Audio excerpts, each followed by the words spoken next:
Now, Ukraine has announced a potential major breakthrough in its weapons production program, testing its own long-range cruise missile. President Volodymyr Zelenskyy says the missile can travel 3,000 kilometers. For reference, Moscow lies less than 500 kilometers from the Ukrainian border. The weapon is known as Flamingo because a factory-error tinted prototype's pink. It's no longer pink, as you can see, but the name has stuck. Zelenskyy says production could start in February. Let's get more from Marina Miron, military analyst at King's College London. She joins me now from Munich. Good to see you, Marina. Would you say that the Flamingo missile system is a game changer in Ukraine's military capabilities? Good afternoon. Well, I'm not very fond of the word game changers because realistically, we first have to wait and see what happens and how many of these missiles can be produced. If we look at its similarity to Millennia Group's FP5 missile, it is quite similar. And the company said about 50 months could be produced. Ukrainian Firepoint, the designer of the Flamingo missile, says they could do about 1 a day, increasing the production to 7 a day. So what is important here is how this missile is going to be used, from what platform is it going to be shot. And certainly revealing the missile, revealing some of its characteristics is perhaps more of, it looks to impress the audiences more than it has military value, because for that purpose, it would have been better to keep this secret. That being said, the range of the missile and the very powerful warhead, we're talking about 1,000 kilograms warhead, and the missile itself weighs about 6 tons. It's quite big, and the Russians don't have anything comparable in terms of the warhead size with that range. The problem is manufacturing. You require components, you require microelectronics, you require a turbojet engine for that specific weight. So the problem here is not firing 1 or 2 missiles and then you don't have the capacity to produce it, because the Russians will be certainly looking for production sites of specific components of these missiles in order to neutralize them before even Ukraine can launch these. And so it depends on how well Ukraine can protect its assets and its manufacturing facilities. And whether the Russians will think about increasing the density of their air defenses, both ground-based air defenses as well as air-based air defenses in form of air radars, which could detect such missiles, because it's a cruise missile. It's designed to maneuver around ground-based targets. But the problem is it's quite big. And so it still can be located and shot down. So fairly significant points you're making there, Marina. One of them I'd like to pick up on about manufacturing. I mean, Ukraine is going to be producing these missiles within the country in the middle of a war. How significant is it that Ukraine has that capability and can potentially do that? We don't know if Ukraine has that capability. Certainly, it has the capability to produce them, but the question is how many and how fast. And that is a key component of the question that we don't know about, because Ukraine needs turbojet engines able to power such a missile, which is supposed to remain in air for about 4 hours, if I'm not mistaken. It needs microelectronics. And so the question is, will it have enough money and enough capacity and enough spare parts to manufacture a number critical enough to make a difference? And that question I cannot answer, because there are so many unknowns in terms of what Ukraine has, and Ukraine will not reveal it for obvious reasons. Right. Okay, Marina, stay with us, because I want to turn to another area where Ukraine is racing to keep up with Russia. This is, of course, drone warfare.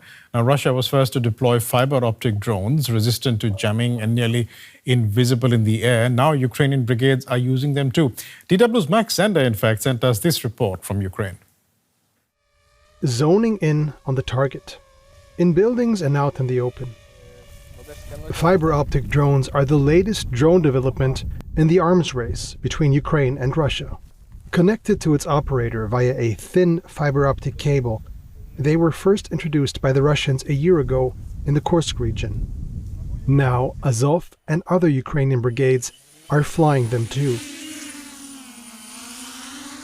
There are clear advantages over radio-controlled drones. If a radio drone flies over hills or tries to land there, both video and control disappear. This drone will keep showing the pictures, no matter what the terrain or vegetation are like. Radio drones can also be jammed, and their video signal can be monitored by the enemy. The fiber-optic cable drones are regarded as safe, so far. But they too have a weak point.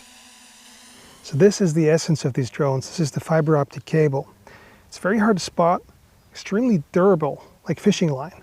But if it gets stuck somewhere, in a tree for example, and twisted, it could snap.